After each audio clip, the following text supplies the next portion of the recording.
Bon alors bonsoir et bonjour, ça dépend de l'heure auquel vous voyez cette vidéo. Je me présente, je suis étudiant Évariste Ekam-Vichiboyi de l'Université protestante au Congo. Aujourd'hui, en fait, nous allons parler sur le modèle de gestion des ressources humaines selon Nizet et Pichot. Alors, nous allons commencer par l'introduction. Ok. Le modèle de GRH proposé par Jean Pichot, par Jean Nizet et François Pichot s'inscrit dans une approche socio-organisationnelle de la gestion des ressources humaines.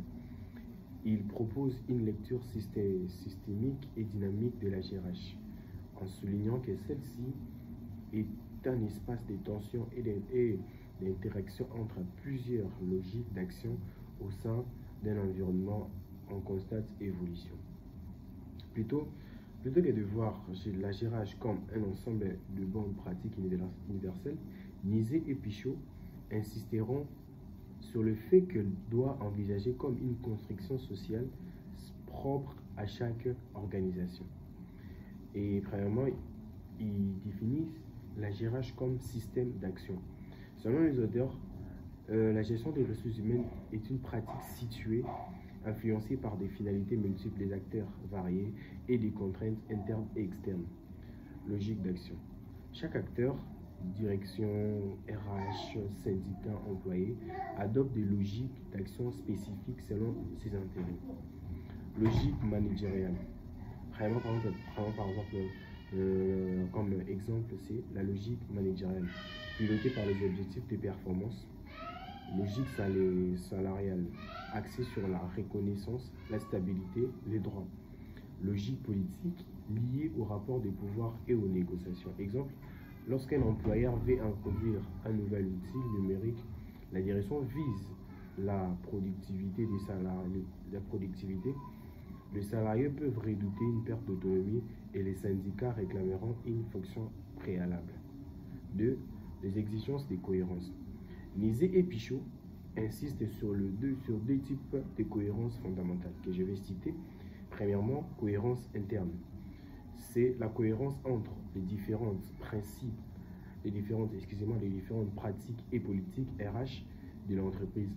Il s'agit de garantir l'harmonie entre le recrutement, la rémunération, la formation, l'évaluation et on peut s'en citer plein d'autres. Exemple, une entreprise qui valorise officiellement la créativité doit aussi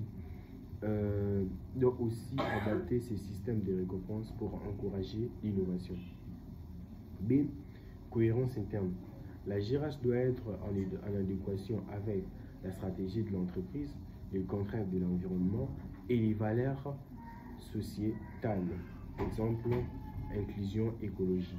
Exemple aussi encore, une entreprise de services numériques située dans un marché très concurrentiel doit favoriser une GRH capable de s'adapter rapidement aux besoins des clients. Et dans les ouvrages de Nizet et Pichot, ils parlent plus sur les 5 logiques des GRH, selon eux en fait. Les 5 logiques des GRH, et je peux en citer. Logique des GRH comme première logique économique, comme objectif.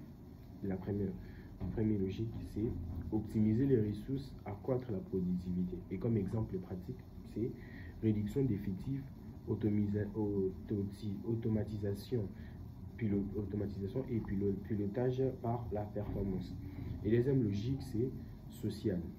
Comme objectif, c'est maintenir un bon climat social et motiver les salariés. Et comme exemple pratique, c'est dialogue social, avantages sociaux, respect de la QVT. Et troisième logique, juridique. Et comme objectif, c'est respecter la législation et sécuriser les pratiques RH. Et comme exemple pratique, conformité des contrats, prévention des litiges, audits internes. Et je pense quatrièmement, culturel. Et comme objectif, renforcer la culture d'entreprise et les sentiments d'appartenance. Et comme exemple pratique, intégration, communication interne, rituel collectif. Et comme le dernier logique et tout, la dernière logique et tout, c'est la politique. Et comme objectif, c'est gérer les rapports de pouvoir entre les acteurs internes et externes. Et comme exemple pratique, négociation syndicale, lobbying, RH, geste des conflits. Et quatrièmement, nous allons parler d'une approche dynamique et contextuelle. Ces modèles proposent une lecture contextuelle de la GRH. Les pratiques de la GRH pertinentes dans une organisation ne le sont pas nécessairement dans une autre. La GRH est donc un processus d'ajustement constant en fonction de l'évolution des stratégies organisationnelles, des contraintes de l'environnement, des attentes des parties prenantes. Ainsi, la GRH est moins une science préceptive qu'un art d'arbitrer entre plusieurs exigences parfois contradictoires. Et 5. L'apport et intérêt du modèle. Il met en lumière la pluralité des rationalités dans la GRH. Il propose un cadre d'analyse souple, adapté au contexte spécifique. Il aide les responsables RH à prendre conscience des tensions arbitraires. Il valorise la cohérence organisationnelle comme condition de performance durable. Et comme conclusion, pour conclure, le modèle Nizet et Pichot constitue un outil d'analyse pertinent pour comprendre la complexité des discussions RH. Il propose une lecture synthétique, multidimensionnelle et évolutive de la GRH. En ce sens, il ne fournit pas des recettes toutes faites, mais une grille de lecture stratégique pour aider les dirigeants et les professions RH à penser les choix, les tensions inhérentes à toute politique de gestion. Donc c'était un peu ça et tout. Et je vous dis, je vous remercie. Merci.